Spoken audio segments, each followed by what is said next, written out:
All right, welcome to part 2 of restoring my 1984 Chevy one-ton wrecker. I actually just got off the phone with the last registered owner of this truck. I sent him a letter and asked him to reach out to me if he got the chance, and he did, thankfully. So I got the history on this truck, and he took possession of it in, I believe he said 2006, after his brother passed away. Unfortunately, his brother was tragically murdered while they were in process of restoring this truck to use it with his brother's towing company. So he's owned it since about 2006, and it's been off the road since 2018. He was a really, really great guy. Spent about 20 minutes on the phone talking with him, and he's about as fired up as I am to see that we're restoring the truck. And asked that I keep him in the loop and keep him updated, send him pictures when I get a chance. So yeah, I finally have a little bit more information about the truck. It was a Challenger twin line, so I thought it was a a Chevron 412. Turns out it was a Challenger, so that narrows down greatly what bed I need to get. And it also had a Federal Signal Street Hawk light bar on it, so that again narrows it down to what I need. And I'll drop a couple of the pictures that he sent me in right here. But today I'm out with my good buddy Thomas, and we just went, I'm using a gimbal now so I can do some cool stuff. So today we're going to work on replacing the header gaskets on this truck. It does have long tube headers, so make a little bit more loud noises. So we're going to get the header gaskets replaced, and we just left. A good friend of mine over in Smithfield actually has a tow company, and he has what I call a wrecker graveyard. And I picked up a original crash bumper for one of these trucks. So Thomas and I are going to get that kind of spiffed up as best as we can, and we'll get that popped on. So we'll be right back with you.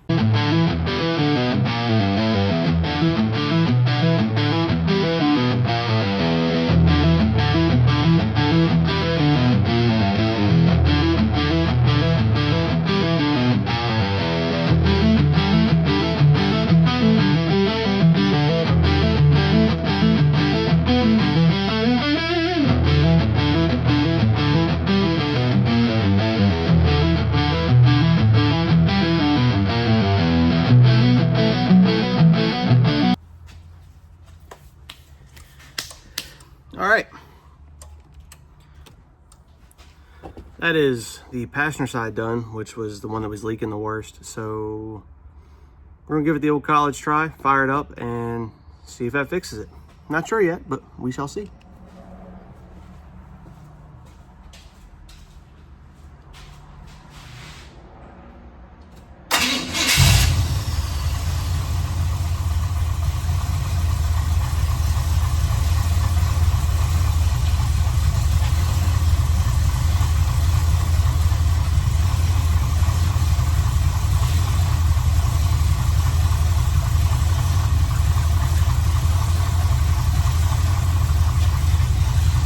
I don't hear anything up in the engine bay. Let me grab the phone.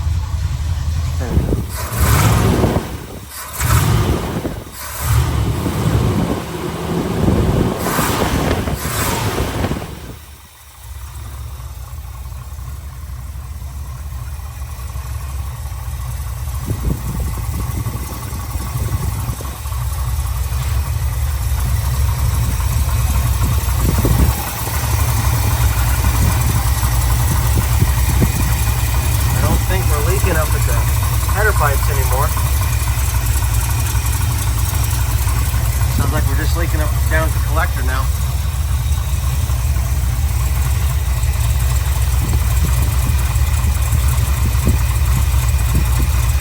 Alright, I pulled my phone off the gimbal for right now so I can move a little bit more freely. But we cut the old mufflers off, and I'm replacing the entire exhaust system. And we've got some cherry bombs on it now.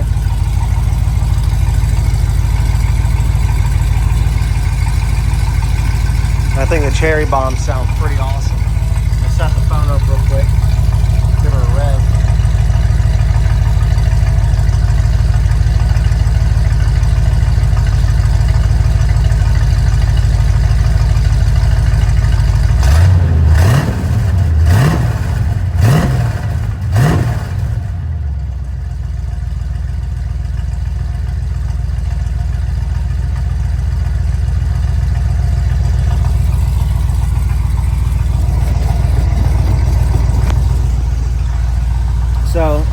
exhaust is pretty well taken care of right now. Got the header gaskets replaced. We've got those mufflers on. They aren't permanent the way they are right now. I'm waiting on some 2 1/4 pipe to come in. So we're gonna go from the collectors back and completely redo the exhaust, and then do some 45-degree turnouts right behind the tunnel box. But a couple things I've done to the truck since part 1 that I didn't really film because it would have been way too much camera footage to go through, and mainly because I kind of looked like an idiot while doing it. So give you all a little look at the truck now and the way she sits. So y'all saw this fender, and I forgot to sand that Bondo off, but y'all saw this fender was done. I went in, I pulled the door handle, the lock, and the mirror off of the driver's door. I had a ding, if you remember, down here that we've got filled in, and we had some spots up here that kind of looked like deer hooves. Been the best way I can describe it, that we filled in. And I primed the door because there was some exposed metal, so I didn't want it to rust any further. But also, I went over and pressure washed the frame. I thought it was just a layer of nasty, goop and hydraulic oil and grease over the years. Turns out it was actually undercoated, so I blew off a lot of the old undercoating accidentally. But look at that. That's paint. The frame has still got paint on it. So the frame is in even better shape than I thought. I built this mud flat bar so I could drive it down the road legally, because in Virginia, if you're in a dually, you have to have rear tire coverings. And well, since this is a cab and chassis, it needs mud flaps. But yeah, the mufflers they look like crap right now because I threw them on and put a clamp on, so that way I had a little bit less sound, if that makes sense. I thought I'd blown a muffler out because I just had this god-awful ping while I was sitting at idle. Turns out that I just overthought when I was doing the tune-up, and 1843657 and I told myself that 150 times. I got a couple wires crisscrossed, and it was pinging out the exhaust because it was barely firing. So we cut that muffler off, started the truck back up, and it was still pinging, still sounded like crap. So that had me look a little bit deeper into what in the world was going on. It was about to drive me insane. I spent probably 6 hours chasing an issue that I caused, and was probably the simplest thing to redo. So it's better to make yourself feel like an idiot than have somebody else make you feel like an idiot. Also rebuilt the carburetor, the old Edelbrock 1406. Let's see if I can take this off real quick. Oh, and my awesome wife and one of my best friends decided, I don't know if I recorded this, but this air cleaner cover was just absolutely destroyed, covered in rust. So they took it upon themselves to take some 4/0 steel wool and some chrome polish and just clean all that up for me so it looks way better. But rebuilt the old Edelbrock. I need to wire up the electric choke still. Installed a new mechanical pump, deleted the electric fuel pump, and it's, the fuel filter looks empty right now, but it is slammed full of fuel. So that pump is definitely doing its job. See, I've got a little garbage down there. So I need to replace that filter again.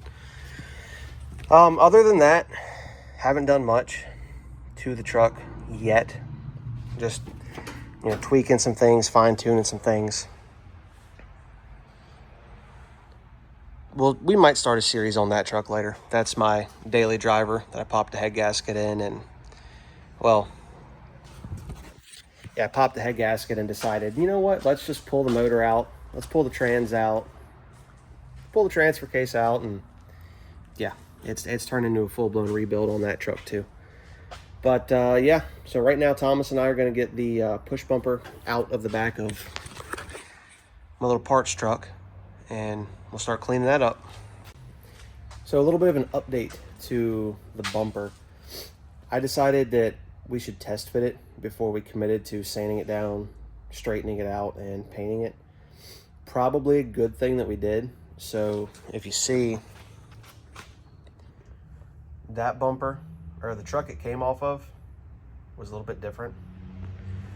And that bracket is hitting right there. So we had to cut it off, which, you know, some people might think, well, the structural rigidity. Well, you know what?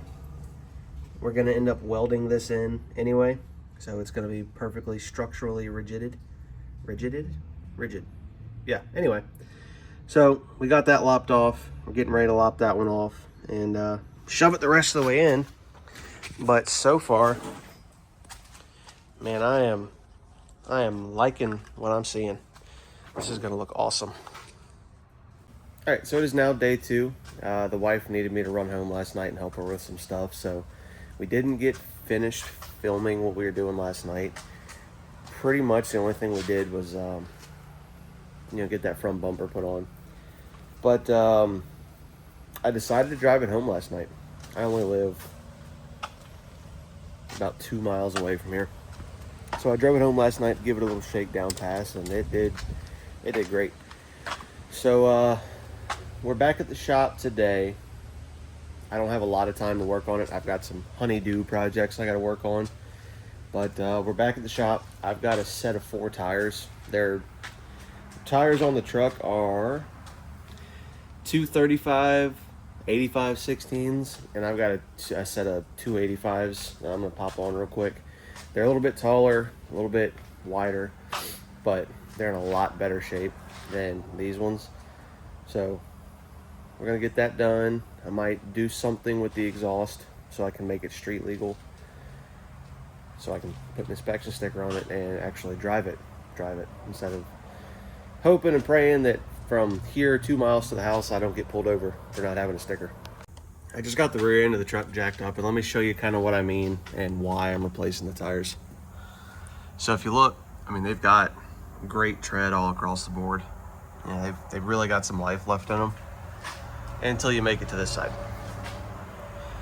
That right there is a bad day waiting to happen, and I really don't feel like ending up on the back of that truck driving down the road because I blew a tire out. So yeah, fun stuff. I'm also gonna see what I can do to fab up some sort of receiver. Do I need it? No, but it might be nice to put the dump trailer behind it so I can move some stuff and do some stuff with it before I get the wrecker bed on it. Because, I mean, it is a 1-ton cab and chassis after all, so might as well do something with it until we can get the wrecker bed. So, this is going to be day 2, entry 2 of part 2. We're stranded. Stuck. Here's what we're dealing with.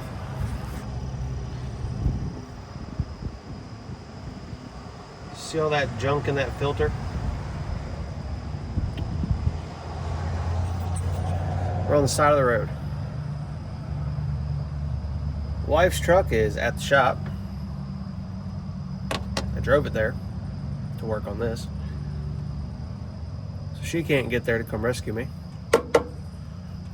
All the parts stores are closed. So, yeah. We're stranded. I've been wandering around trying to think about how I'm going to MacGyver something.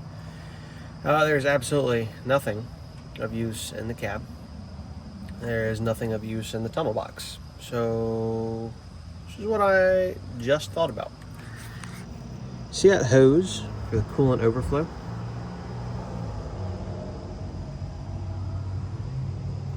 Now, it's not rated for fuel by any means, but It is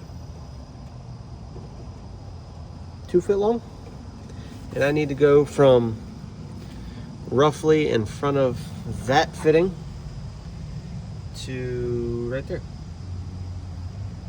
I don't have anything to just plug in between there, and that piece won't reach and that piece won't reach. So yeah,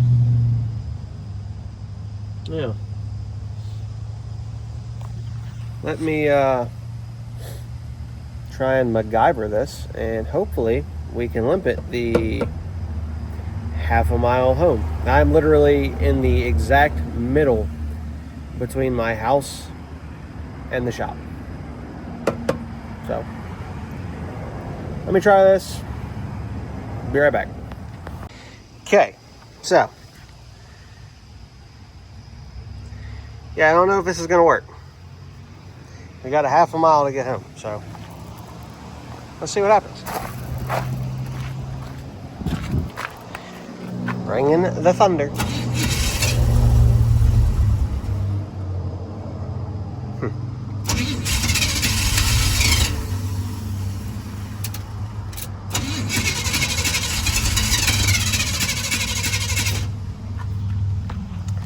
Well, let me ponder this one for a second.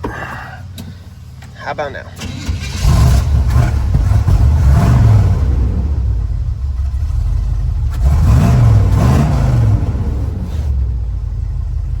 I think we might have done something.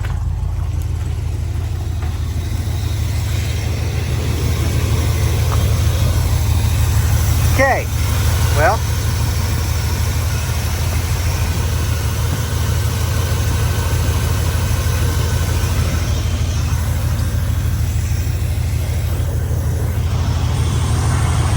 all right, let's get home. All right, well,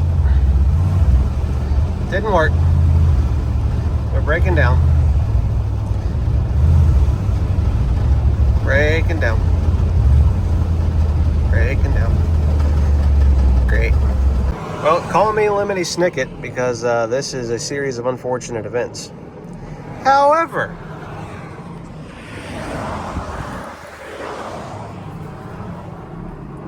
the cigarette lighter works. So I call that a win. The wife is on the way to the shop. She borrowed my sister's car to go pick up our Dakota, and we're gonna flat tow this thing a half a mile home. So, yep, here we go. Right, part 2, day 3. It has been an interesting last 24 hours. Finally got some tires on the back side of Old Blue. The tires I thought I had that were going to work did not. They were too wide, so that's unfortunate, but got some tires all mounted and balanced. So I think that's actually going to conclude it for part 2. I don't even really remember what all we went over in part 2, but yeah, stay tuned for part 3. Should be out next week.